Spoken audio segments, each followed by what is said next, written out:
ক্ষমতার জন্য যদি তারা কোনো আপোস করে থাকেন, আমি মনে করি বেগম জিয়ার জন্য সেটা অসম্মান, জিয়াউর রহমানের জন্য সেটা অসম্মান। খালেদা জিয়াকে দেশের বাইরে নেওয়া হচ্ছে, লন্ডনে নেওয়া হচ্ছে।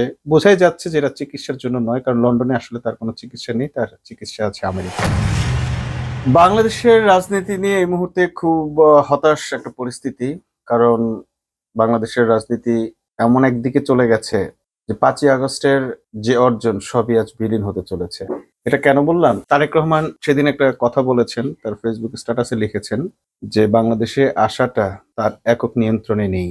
এই একক নিয়ন্ত্রণে নেই কথাটার অর্থ কি? এইটাই আজ দেশবাসী এর রহস্যটা খুঁজছে। তাহলে কার হাতে আছে সেই কথাটাও ক্লিয়ার করছে না তারেক রহমান। কেউ ভাবছে বিএনপির অন্য কোনো কমিটির সদস্যদের হাতে আছে কিনা, বা বিএনপির স্ট্যান্ডিং কমিটি বা যারা ডিসিশন মেকার এরকম কারো হাতে আছে কিনা এমনটা ভাবছে। কিন্তু সেটা এই ভাবনাটার খুব বেশি বাস্তবতা নেই, কারণ এই মুহূর্তে যে কারণে তারেক রহমানের দেশে আসাটা খুব বেশি প্রয়োজন সেটি ছিল হচ্ছে বেগম জিয়ার মুমূর্ষু অবস্থা, তার পাশে এসে দাঁড়ানোর জন্য। তো এই অবস্থায় বিএনপির স্ট্যান্ডিং কমিটি কখনো চাইবে না যে তারেক রহমান লন্ডনে পড়ে থাকুক, বরং তারা চাইবে যে যত দ্রুত সম্ভব, যেভাবে সম্ভব তারেক রহমান দেশে এসে তার অসুস্থ মায়ের পাশে দাঁড়াক। কিন্তু দুর্ভাগ্যের বিষয় আমরা দেখলাম যে এটা নিয়ে বেশ বড় ধরনের রহস্য ও ধূম্রজাল সৃষ্টি হয়েছে। এটা বেশ কিছুদিন ধরেই এই খবরটা চলছে। এখন যে পরিস্থিতি বিরাজ করছে যে তারেক রহমানের বাংলাদেশে আসার বিষয়টা নিয়ে এত বেশি আলোচিত সমালোচিত ব্যাপার হয়ে দাঁড়িয়েছে যে এখন যেকোনোভাবে তারেক রহমানকে দেশে আনা বা তার দেশে আসাটা তাদের বিএনপির রাজনীতি রক্ষার জন্যই প্রয়োজন হয়ে পড়েছে। কিন্তু তারপরও তিনি আসছেন না। বরং এখন যেটা হচ্ছে সেটা হচ্ছে যে খালেদা জিয়াকে দেশের বাইরে নেওয়া হচ্ছে, লন্ডনে নেওয়া হচ্ছে। বোঝাই যাচ্ছে যে এটা চিকিৎসার জন্য নয়, কারণ লন্ডনে আসলে তার কোনো চিকিৎসা নেই, তার চিকিৎসা আছে আমেরিকায়। তো ছেলে আসতে পারছে না বলে মুমূর্ষু লোকটাকে, মানুষটাকে, মুমূর্ষু মাকে লন্ডনে নিয়ে যাওয়া হচ্ছে। তো বিষয়টা আরো বেশি ভাবিয়ে তুলছে যে কি এমন রহস্য বা কি এমন কারণ আছে যার কারণে বেগম জিয়া এই মুমূর্ষু অবস্থায় হাসপাতাল থেকে মোটামুটি দীর্ঘ কয়েক ঘন্টা, অনেক ঘন্টারই একটা বড় ধরনের জার্নি করে তাকে এখন লন্ডন যেতে হচ্ছে। আদৌ কি বেগম জিয়া যাচ্ছেন নাকি তার লাশ যাচ্ছে, এমন প্রশ্ন উঠেছে নেটিজেনদের মধ্যে। এবং নেটিজেনরা আগাম বলে রাখছেন যে লন্ডন থেকে লাশ ফিরবে, অর্থাৎ যাচ্ছেও লাশ, আসবেও লাশ। যদিও আমরা পত্রিকার খবরে দেখেছি তিনি চোখ মেলেছেন এমন একটি খবর, কিন্তু আসলে তিনি চোখ মেলেছেন কি মেলেননি এর কোনো প্রমাণ কেউ দিতে পারেনি। পত্রিকাগুলো আজকাল অনেক পেইড নিউজ করছে। এখন কোনটা সত্য আর কোনটা পেইড নিউজ এটাও আর বুঝে ওঠার উপায় নেই, কারণ পত্রিকা যাদের সোর্স হিসেবে ব্যবহার করছে তারা যেহেতু রাজনৈতিক ব্যক্তি, তারা যেহেতু রাজনৈতিক ডাক্তার, তারা যেহেতু দলের পারপাস সার্ভ করে, তো সেই ক্ষেত্রে তাদের বক্তব্যকেও আর জাস্টিফাই করা বা মেনে নেওয়া বা বিশ্বাস করা কঠিন। বাংলাদেশের স্বাধীনতার ইতিহাসে এমন ধূম্রজাল রয়েছে। দাসখত দেওয়া হয়েছে ৭টি, মানে চুক্তি করা হয়েছে, ৭টি শর্ত ছিল।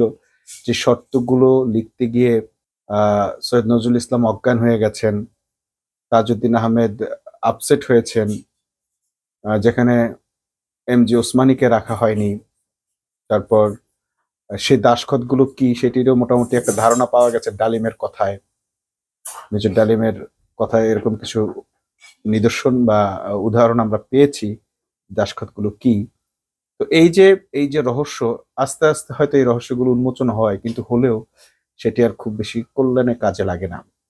আজকে বেগম যে কোন অবস্থাতে লন্ডন যাচ্ছেন বা তিনি বেঁচে আছেন কিনা এই সত্যটা কিভাবে জানা যাবে তার কোনো পথ এই মুহূর্তে নেই। কারণ হচ্ছে যে মানুষ যাই কিছু বলুক তাকে তো কারো না কারো সোর্সে কথা বলতে হচ্ছে। এটা যেমন একটা দিক। আরেকটা দিক হচ্ছে কিছু মানুষ দেখলাম বেগম জিয়া অসুস্থ শোনার পর থেকেই তাকে মৃত বানানোর জন্য প্রচেষ্টা চালিয়ে যাচ্ছে। তাকে মৃত প্রমাণ করার জন্য প্রচেষ্টা চালিয়ে যাচ্ছে। এমনকি বিএনপির নেতাদের মুখে এটাও বলতে শোনা গেছে যে তারা জিয়াউর রহমানের চেয়েও বড় জানাজা করে দেখিয়ে দেবে। তো জানাজার জন্য প্রস্তুতি নিচ্ছেন, মানুষটা তো মরতে হবে। কোনো মানুষের জীবিত থাকা অবস্থায় তাকে যারা ভালোবাসে তারা জানাজার জন্য গর্ব প্রকাশ করে বা জানাজার জন্য এভাবে আহ, বা জনগণকে উদ্বেলিত করে, এটা আমার কাছে এই প্রথম দেখা। যেখানে তার জন্য দোয়া মাগফিরাত কামনা করার কথা, দোয়া চাওয়ার কথা, তাকে সুস্থতার জন্য দোয়া চাওয়ার কথা, সেখানে তারা জানাজা হবে বড় জানাজা হবে, বিশাল জানাজা হবে, এটা নিয়ে আনন্দ প্রকাশ করা বা তাদের ভেতরে এক ধরনের উচ্ছ্বাস কাজ করা।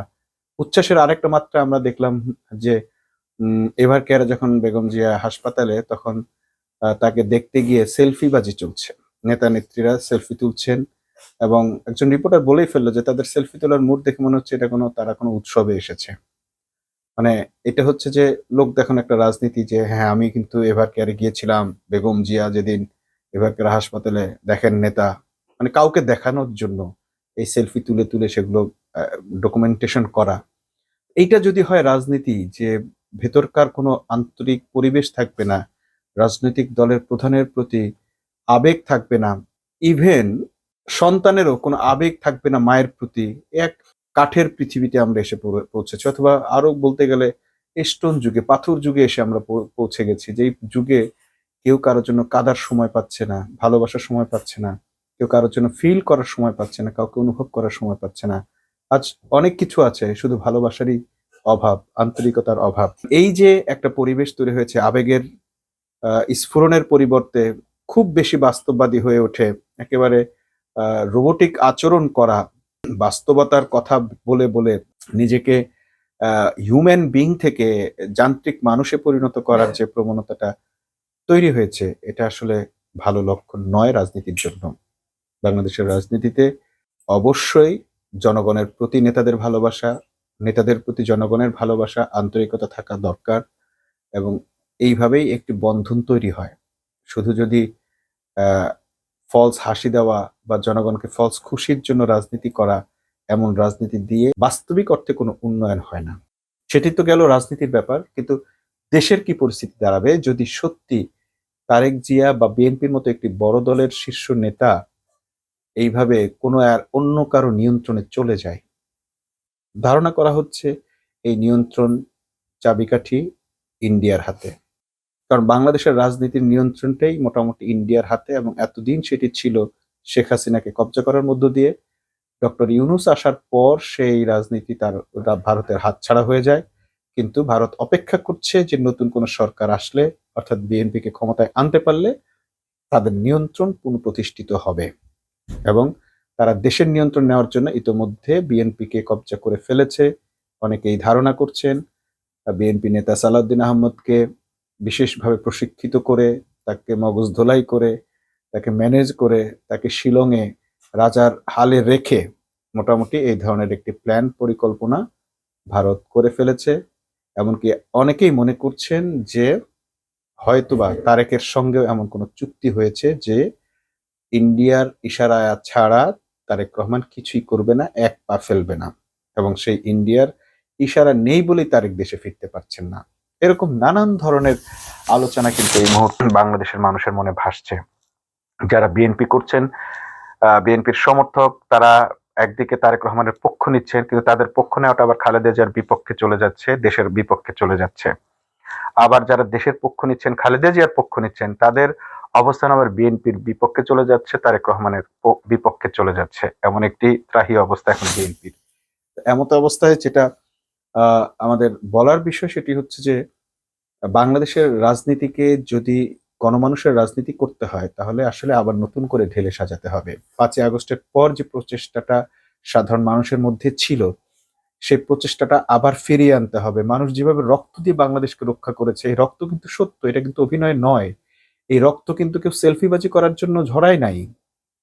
আজকে ডক্টর ইউনূস বলেছেন যে প্রত্যেকের উচিত শহীদ আনাসের চিঠিটা ঘরে ঝুলিয়ে রাখা। প্রতিদিন একবার করে সেটা দেখলেই তার মানুষের লক্ষ্য, এই বিজয়ের পরবর্তী যারা বেঁচে আছেন তাদের লক্ষ্য কি হওয়া উচিত, শহীদ আনাস তার চিঠিতে সেটা বর্ণনা করে গেছেন। মূলত এইখানে আবার সবাইকে ফিরে আসতে হবে। জুলাই অভ্যুত্থানের যে শক্তি, যে অনুপ্রেরণা, জুলাই অভ্যুত্থান যে কারণে হয়েছিল, মূলত সেই লক্ষ্যের দিকে আবার এই বাংলাদেশের জনগণকে, বাংলাদেশের রাজনৈতিক দলগুলোকে ফিরে আসতে হবে। রাজনৈতিক দলগুলো যেভাবে পথ হারিয়েছে, বিশেষ করে এই বড় শক্তি, বড় একটি রাজনৈতিক দল যাদেরকে এতদিন বড় দল বলা হয়েছে, দিন দিন তারা ছোট হয়ে যাচ্ছে, জনপ্রিয়তায় নিচে নেমে যাচ্ছে। কিন্তু তারা কোনোভাবেই বুঝতে পারছে না যে তারা আসলে কেন নিচে নেমে যাচ্ছে এবং তাদের কি করণীয়। এই দলটার এখন আরো অনেক বেশি গভীরভাবে চিন্তা করা দরকার, কারণ এর সঙ্গে জড়িয়ে আছে অনেক মানুষের ভাগ্য, বাংলাদেশের ভাগ্য, অথবা এই দলটিকে আওয়ামী লীগের মতো নিশ্চিহ্ন হয়ে যেতে হবে, বিলীন হয়ে যেতে হবে। তাতেও বাংলাদেশের রাজনীতি থেমে থাকবে না, বাংলাদেশ পিছিয়ে পড়বে না। কারণ হচ্ছে যে আওয়ামী লীগের বিকল্প যেমন মানুষ খুঁজে পেয়েছে, বিএনপির বিকল্প নিশ্চয়ই খুঁজে পাবে।